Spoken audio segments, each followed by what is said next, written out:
Okay hi everybody, आज हम देखेंगे how you can find out the radius, the velocity and the energy of electron in a certain shell, like how Bohr described it. तो for example अगर आपको कोई atom given है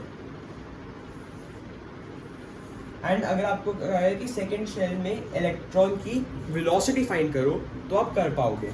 अगर आपको कहे कि थर्ड शेल का रेडियस बताओ तो आप कर पाओगे. अगर आपको कोई कहे फर्स्ट शेल में एनर्जी ऑफ इलेक्ट्रॉन बताओ तो आप कर पाओगे ये क्वेश्चन सॉल्व. ठीक है, there are some drawbacks to this, क्योंकि जब पहले तो यही एक्सेप्टेड था जो बोर्ड ने हमें थ्योरी दी, but then the quantum mechanical model of the atom केम.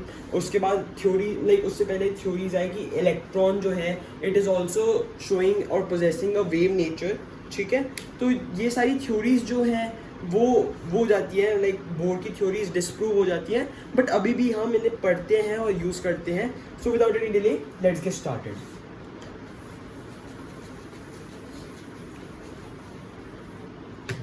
पहले आ गया radius of a shell of an atom. Like अगर आपको गिवन है कोई एटम, ये है हाइड्रोजन एटम, और आपको ऐसे गिवन है ये दो शेल्स. आपको कहा है electron is revolving in the second shell और ऑर्बिट. तो आप बताओ कि क्या रेडियस है ऑफ दैट ऑर्बिट. तो इसका एक सिंपल सा फॉर्मूला होता है. इसका फॉर्मूला क्या होता है? इसका फॉर्मूला होता है R is equal to 0.529 into n square by z. ठीक है, ये फॉर्मूला है. मैं आप भी आपको याद कराने की ट्रिक भी सिखा दूंगा. 0.529 into n square by z. N square क्या है? Orbit number. जेड क्या है? Atomic charge. इसका लॉजिक भी बताऊंगा मैं कि क्यों है ये फॉर्मूला, बट अभी आप फॉर्मूला देख लो. एंड ये जो वैल्यू आएगी आपकी, दिस इज इन एंगस्ट्रॉम. ठीक है, this is also in your book in the NCERT written as 52.9 into n square by z.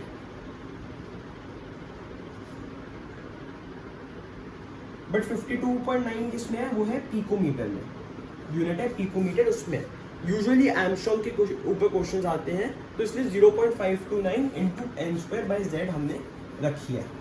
ठीक है, अब मैं आपको ये एक्सप्लेन करता हूँ क्यों. मैं एक बार वापस लिख लेता हूँ एंड फिर आपको अच्छे से एक्सप्लेन करता हूँ कि ये फॉर्मूला क्यों है, जिससे कि आपको याद होने में कोई दिक्कत ना हो. ठीक है, अब देखो ये एटम है आपके पास. ठीक है, और ये है आपके उसकी शेल्स या ऑर्बिट्स 3 बना लेते हैं. ठीक है, बहुत बढ़िया. अब आपको रेडियस फाइंड करने के लिए क्या है, तो आप लॉजिक अगर लगाओगे, जितना दूर आप न्यूक्लियस से जाते रहोगे, जितनी दूर वाली शेल में आप जाते रहोगे उतना रेडियस बढ़ेगा. आप यहाँ से यहाँ गए तो this is a certain radius. उसके बाद और दूर गए तो उसका रेडियस बढ़ा ना, फिर और दूर गए तो उसका रेडियस बढ़ा. सिमिलरली अगर हम शेल्स बढ़ाते जाए तो हम और दूर जा रहे हैं न्यूक्लियस से, तो रेडियस ऑब्वियसली बढ़ेगा. इसलिए हमने ऊपर इन द न्यूमरेटर लिखा है एन स्क्वायर. ठीक है, एन स्क्वायर. अभी मैं आपको डायरेक्ट डेरिवेशन नहीं कर रहा, मैं आपको एक्सप्लेन कर रहा हूँ ऐसा फॉर्मूला क्यों है. आपको ये याद रखना पड़ेगा कि रेडियस इज डायरेक्टली प्रोपोर्शनल. ये इंपॉर्टेंट है, radius is directly proportional to n. जितनी ज़्यादा दूर, जितनी ज़्यादा बाहर वाली आउटर शेल में आप जाओगे उतना आपका रेडियस बढ़ेगा. अब z क्यों, नीचे z क्यों अपॉन z क्यों करा? जितने ज़्यादा प्रोटॉन्स आपके न्यूक्लियस में जितने ज़्यादा प्रोटॉन्स, अगर फॉर एग्जांपल एक प्रोटॉन है तो वो इलेक्ट्रॉन्स को सर्टेन उस फोर्स से पुल करेगा. है ना. अगर आपके पास 2 प्रोटॉन्स है तो वो और तेज पुल करेंगे. 3 प्रोटॉन्स है तो और ज़्यादा तेज पुल करेंगे. जितना ज़्यादा पुल ऑन दी इलेक्ट्रॉन उतना वो पास होएगा टू द न्यूक्लियस, और जितना वो पास होएगा उतना कम होएगा रेडियस ऑफ द एटम. ठीक है, तो इसलिए हम डिवाइड करते हैं by the atomic number, that is the number of protons. Because number of protons हमारा चार्ज इन द न्यूक्लियस दिखा रहा है. जितना ज़्यादा चार्ज उतना ज़्यादा इलेक्ट्रॉन्स में पुल आएगा एंड फिर उतना छोटा उसकी शेल होएगी. ठीक है, तो ये था हमारा रेडियस के ऊपर. अब आ जाओ वेलोसिटी के ऊपर. वेलोसिटी का भी मैं पहले आपको फॉर्मूला दिखा देता हूँ. इसका होता है 2.18 into 10⁻6 into z upon n। ये होता है वेलोसिटी का फॉर्मूला। अगर आप देखोगे दिस इज उल्टा, यहाँ पे ऊपर था n²/z, यहाँ पे है z अपॉन n, ठीक है। और ये होता है मीटर पर सेकेंड में। वो किस में था? Radius was in angstrom. ये किस में? Velocity metre per second. तो ये कह रहा है, ये फॉर्मूला हमें बताएगा velocity of an electron in a given shell of a given atom. For example अगर आपको गिवन है हीलियम एटम, हीलियम एटम का मतलब Z मतलब एटॉमिक नंबर 2 एंड N, अगर हीलियम एटम की सेकेंड शेल में अगर आपको गिवन है इलेक्ट्रॉन जा रहा है तो आप उसकी वेलोसिटी बताओ। तो आप यहाँ पे Z को 2 पुट कर दोगे, N को 2 पुट कर दोगे, तो आपको आ जाएगी velocity of the electron 2.18 into 10⁻6 metre per second, ठीक है। अब इसका भी ओवरव्यू ले लेते हैं, कैसे Z न्यूमरेटर में क्यों है, मतलब डायरेक्टली प्रोपोर्शनल टू वेलोसिटी क्यों है, और N लाइक वो N नीचे क्यों है, डिनोमिनेटर में क्यों है, ठीक है। लेट्स सी, अगर हमारे पास ये है एटम, ठीक है, लेट्स, अगर आपके पास ये एटम है, मेरी ड्राइंग बहुत गंदी है बट दैट्स ओके। अब अगर आपके यहाँ पे इलेक्ट्रॉन है सॉरी, अब इलेक्ट्रॉन पे जितना ज़्यादा दूर उतना ज़्यादा कम चार्ज उस पर एक्सपीरियंस होएगा। आप अगर दो मैग्नेट्स को बहुत दूर दूर रखो तो वो एक दूसरे पे बहुत कम चार्ज लगाएंगे, मतलब एक दूसरे को पुल बहुत कम करेंगे। वेराज अगर आप बहुत पास रखो तो एकदम से जग करके वो लाइक ऐसे करके टक करके कोलाइड कर जाएंगे, ठीक है। तो वैसे ही इलेक्ट्रॉन को आपने दूर रखा तो इस पे जो चार्ज एक्सपीरियंस हो रहा है, मतलब फोर्स बाय द न्यूक्लियस जो इस पे एक्सपीरियंस हो रही है, वो बहुत लाइक कम हो जाती है। जैसे जैसे आप दूर जाते हो वो फोर्स जो होती है वो कम हो जाती है, ठीक है। और इसका एक भी एक फॉर्मूला हो जाता है, मैं आपको बता देता हूँ। फोर्स होता है Q1 Q2 upon r²। K is a constant, Q1 Q2 is the charges and R is the radius, ठीक है। तो जितना दूर जा रहे हो उतनी आप देख रहे हो R² से इनवर्सली प्रोपोर्शनल है फोर्स। तो जितना दूर जाओगे उतना कम फोर्स लगेगा। अब जितना कम फोर्स लग रहा है उतना ये लूज इलेक्ट्रॉन है, आप कह सकते हो। अब जैसे अगर आप पे पढ़ाई का कोई प्रेशर ना हो तो आप पढ़ाई करोगे, शायद बाय विल एक दो घंटे पढ़ लोगे, उससे ज़्यादा नहीं पढ़ोगे। बट अगर एग्ज़ाम आ रहे हैं, प्रेशर है, तो आप पूरा 10-10, 11-11 घंटे पढ़ोगे उस एग्ज़ाम के लिए। सिमिलरली यहाँ पे ये इलेक्ट्रॉन पे कुछ फोर्स नहीं है, ये इलेक्ट्रॉन जो है बहुत फ्री टाइप का है, तो ये धीरे धीरे चल रहा है, अपना आराम से लाइक चल रहा है, ठीक है। तो इसलिए जितना ज़्यादा दूर है उतना कम वेलोसिटी है, ठीक है। मैंने आपको वैसे ही याद कराने के लिए ट्रिक दिखा दी। अब जितना ज़्यादा एटॉमिक नंबर होएगा, उसी लॉजिक से जितना ज़्यादा एटॉमिक नंबर होएगा उतना ये पास आएगा, और जितना पास है न्यूक्लियस से फिर वो उतना तेज घूमेगा, ठीक है।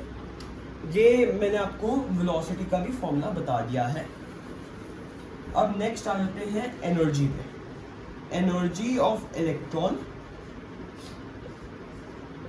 इन अ गिवन ऑर्बिट, ठीक है, और गिवन शेल। अब देखते हैं energy of electron in a given orbit. इसका फॉर्मूला होता है -2.18 into 10⁻⁻18 into z² by n²। This is the formula of energy of an electron in a given shell और ऑर्बिट। अब ये फॉर्मूला क्यों है, उससे पहले आपको ये है इन जूल्स। अगर आपको इसे इलेक्ट्रॉन वोल्ट में लिखना हो तो आप 2.18 इंटू 10⁻⁻18 की जगह 13.6 यूज़ कर सकते हो value to write in electron volts, ठीक है। अब देखते हैं ये फॉर्मूला क्यों है। पहली बात, एनर्जी नेगेटिव कैसे हो सकती है? कभी ये सोचा एनर्जी नेगेटिव कैसे हो सकती है? फॉर एग्जाम्पल, अगर आपको कोई इलेक्ट्रॉन अकेले है, उसके पास कुछ नहीं है, इट्स इन स्पेस, ठीक है, इलेक्ट्रॉन स्टैंड अलोन इलेक्ट्रॉन है एंड इट्स इन स्पेस, कुछ और है ही नहीं उसके अराउंड, वैक्यूम में है, स्पेस में। तो बेसिकली वो जो इलेक्ट्रॉन है उसके पास एनर्जी जीरो होगी, उसके पास कुछ एनर्जी नहीं होगी, है ना। ऑब्वियसली अगर कुछ उसमें फोर्स नहीं लग रहा, कुछ है ही नहीं उसके अराउंड, तो एक सिंगुलर इलेक्ट्रॉन के पास जीरो होगी एनर्जी। तो अगर आपका स्टैंड अलोन इलेक्ट्रॉन है, कुछ एटम के साथ बाउंडेड नहीं है, कुछ नहीं है, बस घूम रहा है ऐसे, तो इसकी एनर्जी जीरो होगी, ठीक है।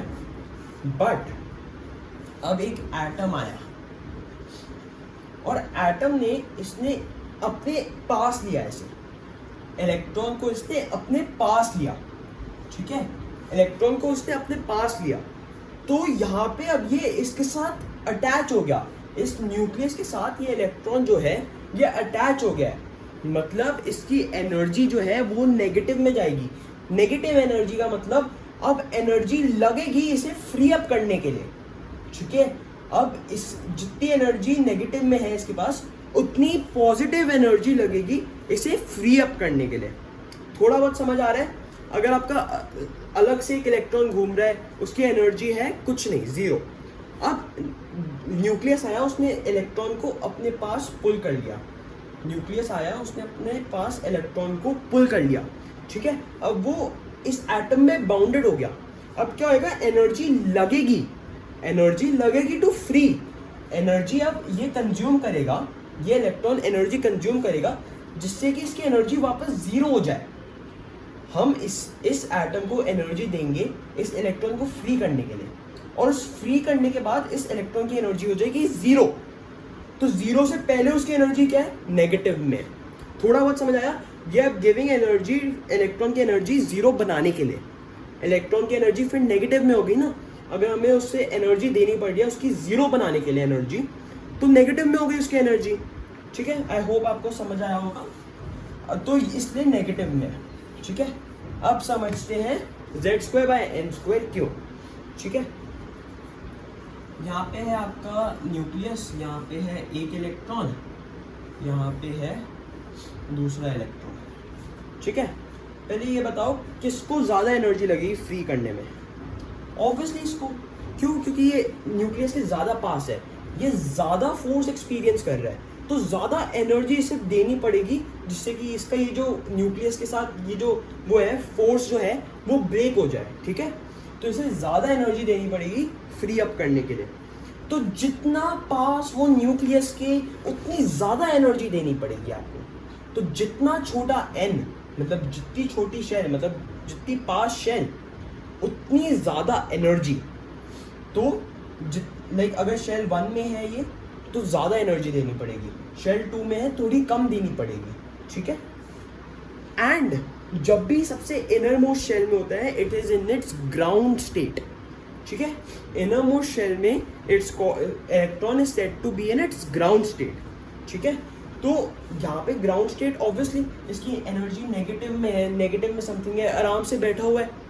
जब आप इसे एनर्जी दे दोगे तो इसके पास एनर्जी बढ़ेगी, तो जब एनर्जी बढ़ेगी तब थोड़े से तो एक्साइटेड स्टेट में आ गया ना वो। तो इसलिए ग्राउंड स्टेट मतलब जिसमें उसकी कोई एनर्जी नहीं होती, वो आराम से शांति से बैठा हुआ है। जब आप इसे एनर्जी सप्लाई करोगे, अगर ये दूसरे शेल में जंप करके आ गया एनर्जी सप्लाई करने के बाद, तो इसके पास थोड़ी सी तो एनर्जी प्रोसेस हो गई ना, तो ये थोड़ी सी तो एक्साइटेड हो गया ना। अगर आप जैसे बहुत लो और आपको आपका फेवरेट खाना मिल गया, तो कुछ खास फर्क नहीं पड़ेगा, बट आपको थोड़ी सी तो खुशी होएगी ना। अगर आप थोड़े से भी सैड हो, आपको फेवरेट खाना मिल गया, तो उससे ज़्यादा फर्क पड़ता नहीं है, बट थोड़ी सी तो खुशी होती है ना। वैसे ही यहाँ पे भी सेकेंड शेल में आपका ये जो इलेक्ट्रॉन है, इसकी भी एनर्जी नेगेटिव में ही होएगी, इसकी भी एनर्जी नेगेटिव में ही होएगी, बट ये थोड़ा सा एक्साइटेड तो है ना, थोड़ा सा तो लाइक इसे थोड़ा सा तो खुशी हुई ना, ऐसे ये बाहर आया तो, ठीक है। तो जितना मैं आपको रिलेट कर सकता था रियल लाइफ का मैंने कर दिया। इसकी यहाँ पे सबसे नेगेटिव एनर्जी होती है, मतलब सबसे ज़्यादा एनर्जी चाहिए होगी इसे फ्री करने के लिए। फिर इसकी थोड़ी कम होती है, मतलब थोड़ी कम एनर्जी चाहिए होगी इसे फ्री करने के लिए, एंड सो ऑन। फिर जितना ज़्यादा एटॉमिक नंबर, जितना ज़्यादा चार्ज इन द न्यूक्लियस, उतना ज़्यादा ये टाइटली बॉन्ड होएगा। जितना ज़्यादा चार्ज इन द न्यूक्लियस, उतना ज़्यादा ये टाइटली बॉन्ड होएगा, और जितना ज़्यादा ये टाइटली बॉन्ड होएगा, उतनी ज़्यादा आपको एनर्जी देनी पड़ेगी to free this electron up. तो जितना मैं आपको बेस्ट एक्सप्लेन कर सकता था मैंने किया है। मैंने आपको बताया है energy of electron in a given shell, velocity of electron in a given shell, and radius of electron in a given shell. अब आप इसमें आगे टॉपिक्स आएंगे कि कैसे एनर्जी चेंज होता है जब इलेक्ट्रॉन एक शेल से दूसरे शेल में जाता है, उसके अलग फॉर्मूले होते हैं, बट मैंने एक्सप्लेनेशन के साथ ये आपको फॉर्मूलाज समझा दिए हैं। I hope you like the video. Please Do not forget to like and subscribe, and I'll see you in the next one.